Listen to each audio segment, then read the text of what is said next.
Muito bem, inventores e inventoras da história. Saudações cordiais. Cá estou eu, Professor Alan, em mais um vídeo aqui no nosso canal. E hoje eu vou abordar com você um tema que volta e meia aparece nas redes sociais, ou seja, uma antiga discussão na qual se questiona sobre a presença ou não do fascismo no estado de Santa Catarina. Mas e aí, de onde vem essa associação? Qual a história aqui? Vamos conhecer? Então, partiu o futuro do Brasil!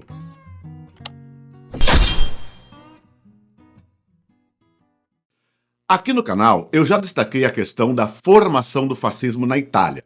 Vídeo aqui em cima. E igualmente a história do nazismo na Alemanha. Vídeo aqui no card.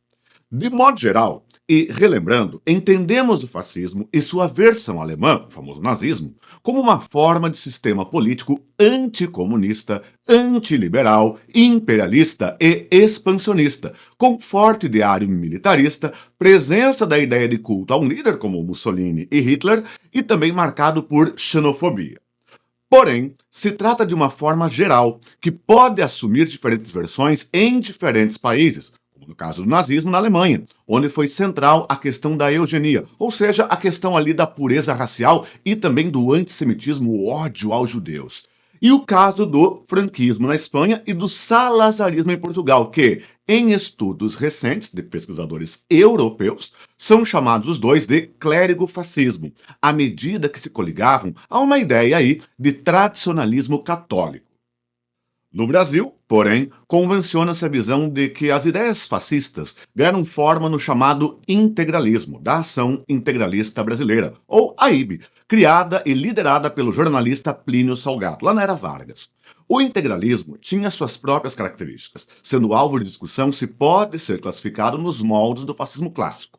Porém, aceita-se que o projeto integralista tem características fascistas, inclusive na apresentação visual de seus membros, os camisas verdes, que guarda clara semelhança aos camisas negras de Mussolini ou aos camisas pardas de Hitler. Sob o lema Deus, Pátria e Família, os integralistas traziam um discurso nacionalista, promotor de um Estado forte e centralizado, anticomunista, marcado por um cristianismo de matriz católica e fazendo uso da conhecida saudação romana, comumente usada nos fascismos europeus, com o braço direito ereto, levemente levantado, enquanto se dizia Anauê, palavra tupi para você é meu irmão. Mas e onde entra Santa Catarina nessa história? Por que será que sempre que questões vinculadas ao fascismo ou nazismo surgem, o Estado acaba aparecendo ou sendo citado? Segundo dados coletados e publicados pela revista Piauí, de 5 de maio de 2023, com apenas 3% da população brasileira, Santa Catarina, entre 2021 e 2022, chegou a abrigar 320 células neonazistas, ou seja, o Estado sozinho concentra mais de um quarto dos 1.117 grupos identificados em todo o Brasil. Para fins de comparação, a publicação destaca que o município de Blumenau, com cerca de 365 mil habitantes, possuía 63 células, sendo que São Paulo, com mais de 12 milhões de habitantes, muito maior, chegava a 96 células. É muito comum que a compreensão imediata desse quadro seja vinculada ao histórico da imigração europeia para o Estado, especialmente alemã e italiana, que corresponderia à questão do nazifascismo em Santa Catarina. Essa hipótese quase sempre é levantada nas acaloradas discussões em redes sociais. Contudo, a história, sempre ela, mostra que essa correlação não é tão simples assim. A questão é mais complexa. Estudos apontam que dos quase 40 milhões de brasileiros nos anos de 1930, cerca de 1 milhão eram de origem alemã. Contudo, desse contingente, no máximo 3.100 pessoas filiaram-se às fileiras do nazismo àquela época. Número expressivo, porém longe da totalidade dos teutodescendentes em território brasileiro. Ou seja, não se trata apenas do puro continuismo de um germanismo de matriz nazifascista, importado da Europa. Contudo, é destacado que os anos de 1930 foram intensos na propagação do ideário nazifascista em Santa Catarina. No meio oeste do estado, por exemplo, havia uma colônia exclusiva para imigrantes italianos. Seu nome, veja você, Benito Mussolini. Já nos núcleos alemães, observava-se também o investimento nas escolas germânicas, as Deutschschule, onde atuavam professores de origem alemã que divulgavam entre as crianças teutodescendentes o ideário nazista.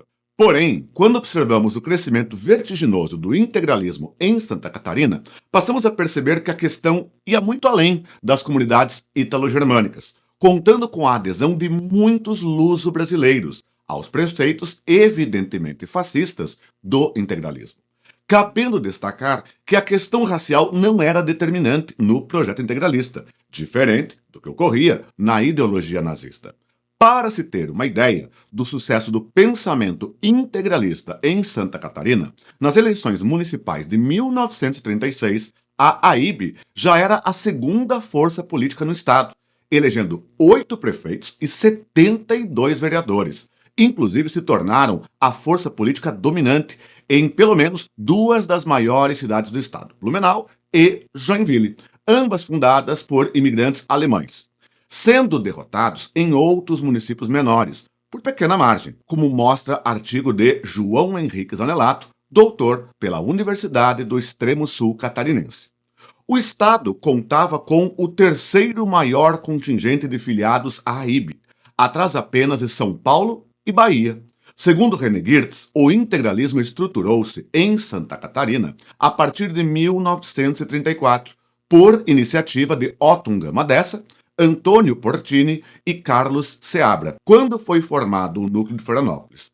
Em cidades menores, o integralismo encontrava espaço entre pequenos proprietários, urbanos e rurais, espaço no qual se reforçava, de acordo com o historiador Luiz Felipe Falcão, a sensação de uma comunidade de interesses, pautada numa identidade de origem, num estilo de vida semelhante e em aspirações e sonhos coincidentes. De modo geral, o integralismo ocupava um espaço, um vácuo de insatisfações não respondidas pelos 2 partidos mais influentes da época no estado, o Partido Republicano e o Partido Liberal Catarinense. Surgia assim como uma opção política, que ganhava espaço no período. De modo geral, conforme Girtz, o integralista típico de Santa Catarina é uma pessoa jovem, de 30 e 40 anos, em processo de ascensão social. No geral, se tratava especialmente de setores médios, enquanto as grandes elites ainda aninhavam-se nos partidos políticos tradicionais. Outro ponto a ser levantado na divulgação do ideário fascista na história de Santa Catarina está na presença ativa de uma imprensa, nos anos de 1930, simpática a esse pensamento, destacando-se aí o modelo de orientação integralista, especialmente constando de jornais de grande circulação na época, como o Estado e a Flama Verde, sendo que esse último inclusive publicava mensagens de Plínio Salgado, líder do integralismo, aos catarinenses. Já o jornal O Estado tratava da guerra ítalo-etíope, quando da invasão de Benito Mussolini à Etiópia, apoiando, veja você, as forças fascistas que ilegalmente haviam atacado o território de outra nação soberana. É possível destacar que houve um impacto da imigração ítalo-germânica na questão fascista em Santa Catarina? Sim, porém não de modo automático ou simplista e por vezes atropelado, como muitas vezes é apresentado, em especial nas redes sociais.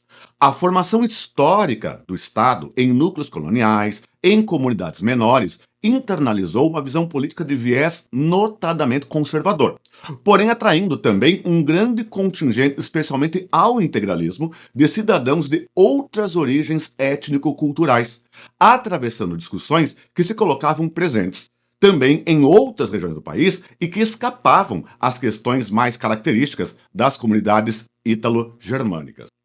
Contudo, se a história de Santa Catarina é marcada pela presença do ideário nazifascista, também foi marcada pelo enfrentamento a tal ideologia, com setores políticos opositores, como a Aliança Nacional Libertadora, a ANL, orientada à esquerda, ou pela repressão estatal, especialmente depois do rompimento do Brasil com o eixo no contexto da Segunda Guerra Mundial, quando o então governador catarinense, Nereu Ramos, empreendeu um forte processo de nacionalização do Estado e de contenção do nazifascismo, ainda que o presidente Getúlio Vargas, quando lhe foi oportuno alguns anos antes, mostrasse simpatia também por ideias fascistas, tendo contado com o apoio dos integralistas quando da vitória contra a intentona comunista, lá de 1935, promovida pela ANL, liderada por Luiz Carlos Prestes.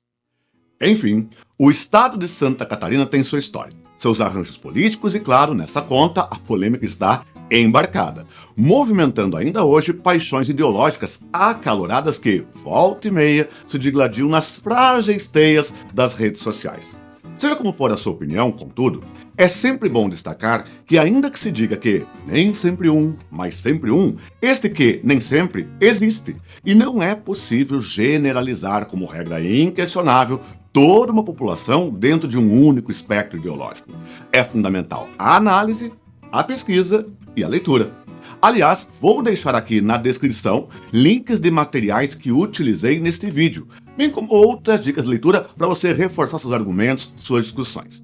Mas enfim, se você gostou desse conteúdo, não esquece de curtir e compartilhar o vídeo com seus contatos. E muito importante, deixa aqui seus comentários, debate com outros usuários do canal, ok?